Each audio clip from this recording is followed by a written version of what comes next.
Hello, welcome to Gifted Underachievers, the podcast for mid-level creatives with delusional ambitions. In this segment, Pat and James talk about whether we're keeping ourselves mid-level. Are we trapping ourselves on the middle rungs of the career ladder by failing to consider some of the things we could be doing to move up? Let's take a listen. Yeah, I need a certain income. So I'm just using income as my metric. I'm not using how many hours I work for that income, even though I track all my hours. And that, if I tracked my hourly, I would probably be appalled.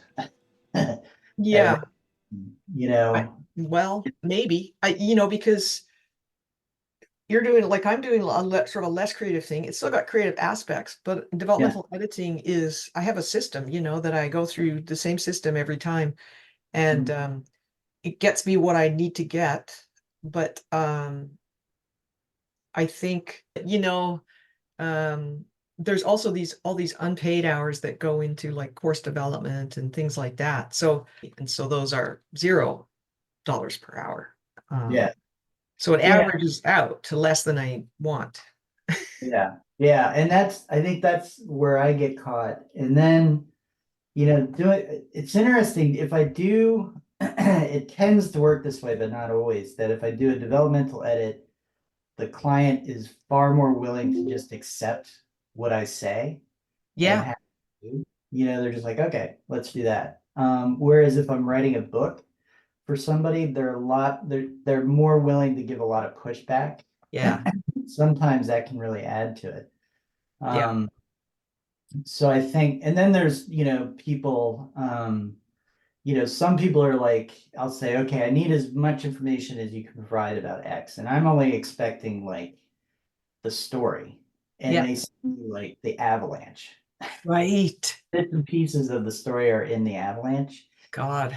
People are really, really good at saying, okay, so you need the story on X, here's X, Right. and then work with that. So kind of gets all over the place. But I think the other thing, this gets back to like our metrics broadly, if we want to get off the middle rung, what does getting off the middle rung look like, right? Yeah. So it's not being the supermodel, Right. it's not where we are now. And for our viewers, it's like, how are you defining that success? How are you defining that moving forward? Yeah. I would like to have carved out time every day, like Monday to Friday, for actually writing books. Like your own Yeah, material. fiction and nonfiction. Because I Yeah. have all these ideas that I don't have time to do. And so for me, success would look like having the time to do that stuff because I'm making enough money doing the other stuff that I don't have to work a full day at that other stuff. Yeah. Well, and that's the other piece of it for me too is if I'm making enough money and it's from one client instead of cobbling together different things, Yeah. then that can open up where I can do some, a schedule where I do my writing for 2 hours. And then from 10 till the end of the day, I'm doing the client's work, Yeah.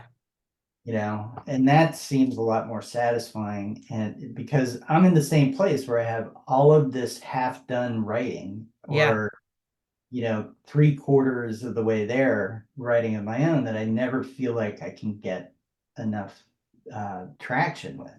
Yeah. So that's the other piece of this is, does measuring success mean also transferring away or transitioning away from, this side job that has become the job Yeah. to, something that I'm doing for myself and you're doing for yourself, or you're doing more writing and, more of this. And then, yeah, Yeah. The side job that's become the job. I like that. You know, when I first started editing, I was finishing a novel. I just finished my master's, or I was actually still doing my master's, but I was finishing the novel.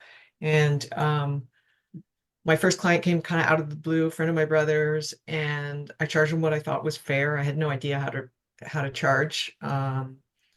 And it was I didn't know how long anything would take, and I loved it. I really loved where it was a memoir, but the goal was that the novel I was finishing that I'd used as my MFA thesis would go somewhere, and then I didn't have any intention to become an editor full time. I was like, it's great that somebody wants to give me money for this. And then once I realized how much I loved it, I was like, okay, this is a good way to make money while I'm working on my books. But then it turned around to, this is how I make money, and I'm not actually working that much on my books. I write a novella every fall Mhm. because of Yeah. that 3-day contest. And I'm so slow on, like, I just abandoned a novel that I'd gotten 50,000 words into, I think. I just abandoned that right before Christmas. I was like, I don't feel like writing this now, Yeah. you Yeah. know? You lose the thread and you lose that excitement that comes with Yeah, feeling like, "Oh, I've got this, I've got it, I've got, yeah. Like yeah. momentum. Momentum, if there's not enough momentum, it's very hard to sustain a creative project for a long time. But I have found you can come back to it and That's good. I'll often come back and have new insights to it. And at first I thought, oh, it's better. Like I'm maturing as a writer, I'm learning new things, blah, blah, blah, and I'm coming back and doing better. But I'm like, no, no, no, I'm just doing different. And it's better because if I had finished it, it would be done Yeah, and it would be what it is. yeah, And, yeah. That's a good one. you know, so it's not like that's a good thing. It's not like that's a Yeah, strategy. That's a bug. yeah. Um, That's you a know. good one. I really like that because it's true. It's so true. Like the zeitgeist and the story idea had their time and place when you were the person to execute it. And, you can go back for sure, but it's like you're a different you and it's a different thing and the zeitgeist is different. So you're struggling to enter the same universe that you were in when you wrote most of it or when you got the drafts done, and it's not, doesn't have that kind of cohesion. Mhm, Even in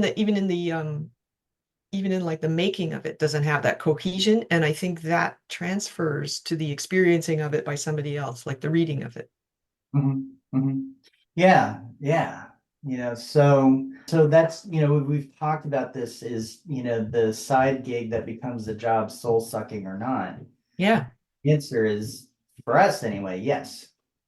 Whereas I think there's other people who, for whatever reason, find a lot of success very quickly, so they get a lot of money right away. Hmm. And then they have the freedom to do more, which allows them, once you hit like, and I'm wondering what the tipping point is, right? Like, Yeah.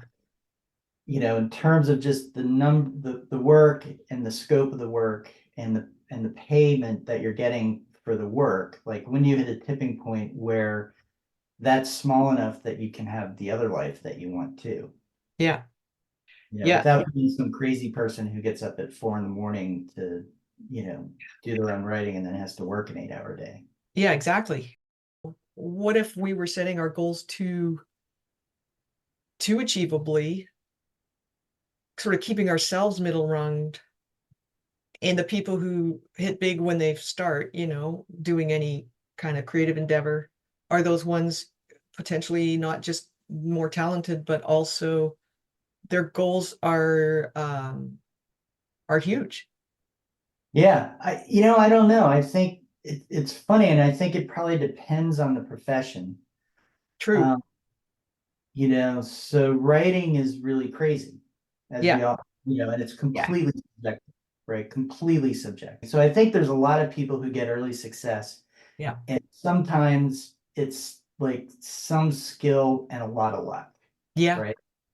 And I think that's probably most of some skill, a lot of luck, and some connections that they Yeah. either had coming in or they managed to, fall into.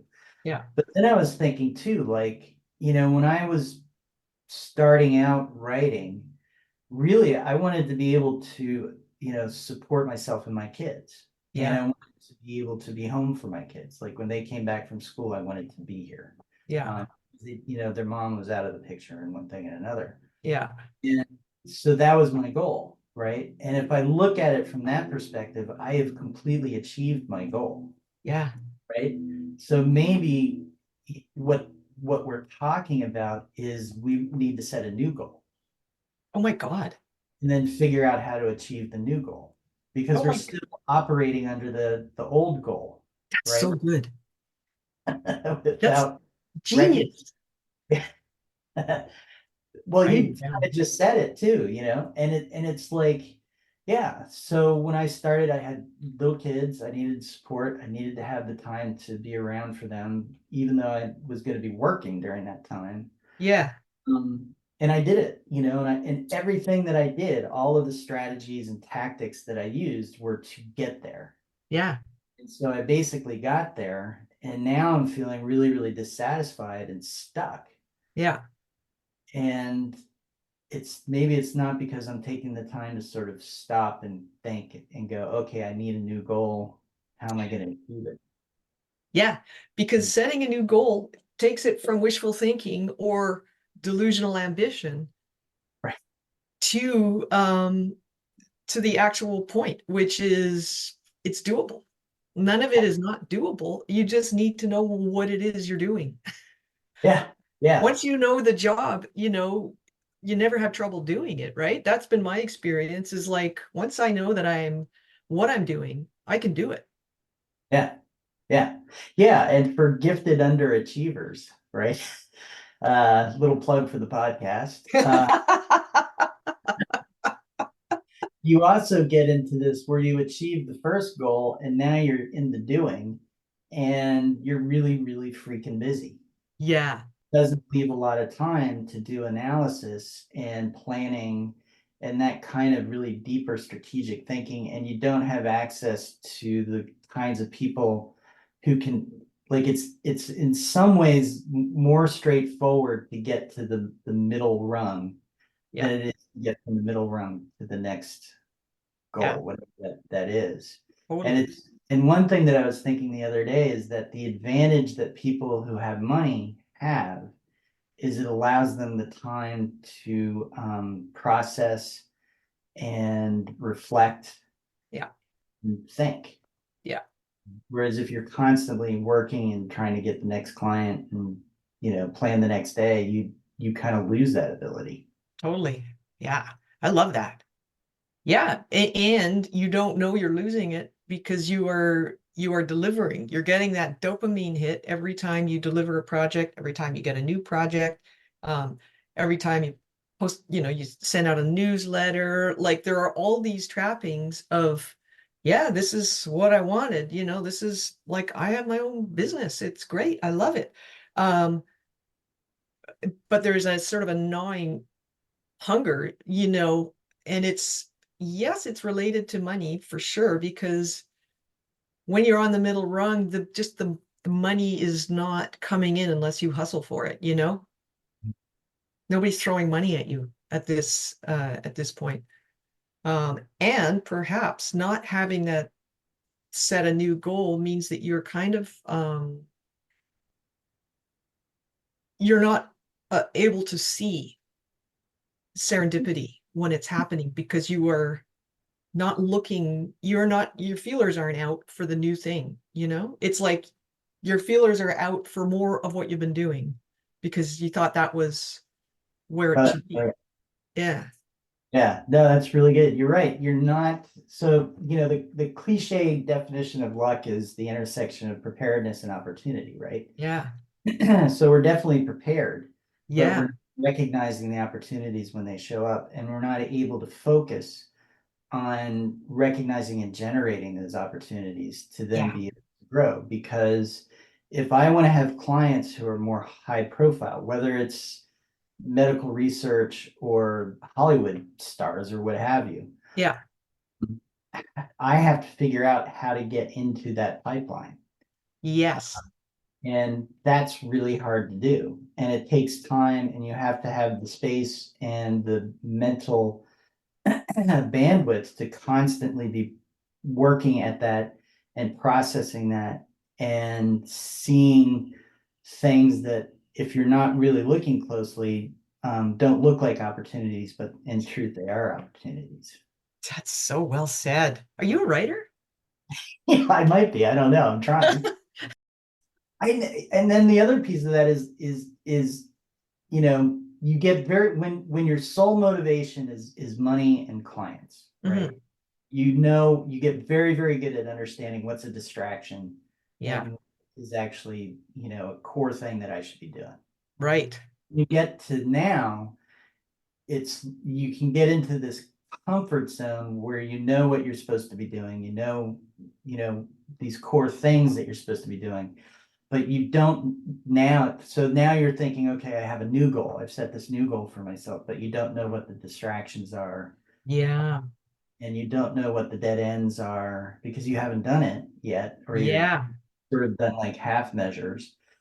But now you have this extra pressure of I now succeeded in generating clients and work. So I mhm. have to keep them happy and I have to write or edit at a very high level Yeah, while also trying to navigate, um, you know, moving up that ladder and hitting those other metrics that, you know, I feel like are gonna make me, you know, give me what I need to feel a little bit more content, a little less stressed out. yeah, yeah. Because it is to do with the stress of you're hitting the metrics for your previous goal. And to do that takes all day. So you're Mhm. kind of in a loop of hitting the metrics.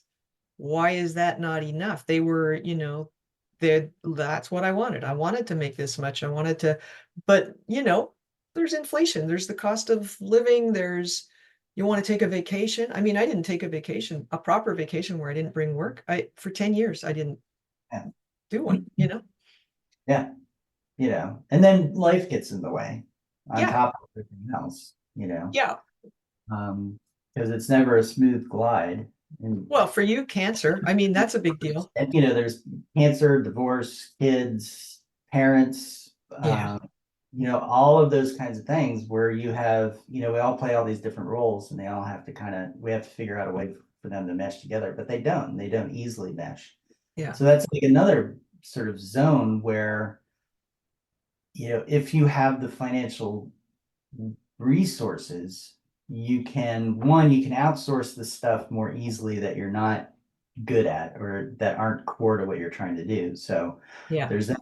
But you also just have a little bit more flexibility in how you deal with a lot of other stuff too. True. Yeah. And now I'm thinking about, so I've always tried to stay in the black, like keep my overhead relatively low so that I am not spending money I don't need to spend. So the cost of running my business, I know exactly what it is within a couple $1,000s a year. If I try something new and I need some new software or like a subscription to do it, then it'll go up a little, or if I take more courses or whatever. But what if it's worth it to tap into debt to a degree that you're comfortable with in order to fund either offloading some of the work that is not pushing you forward, Mhm. or to get the time you need by just paying yourself a salary out of that thing for a month and spending that entire month just doing the next project not a project from a client, but your own project, whether it's putting courses up or doing something, like doing a podcast or whatever. I wonder if that's sometimes what people do. Do they rob Peter to pay Paul in a way that gives them the time to make that push on something that's going to put them up? Yeah.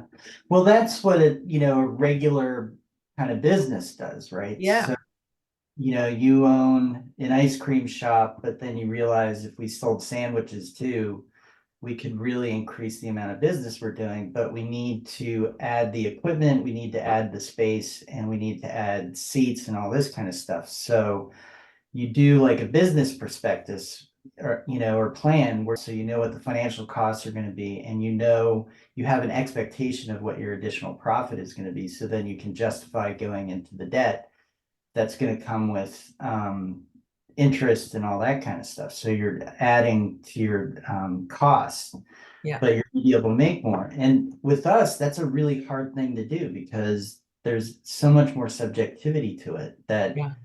you could say, all right, I really believe in this writing project of my own that I'm doing. And if I could just finish it, have a month of time to concentrate.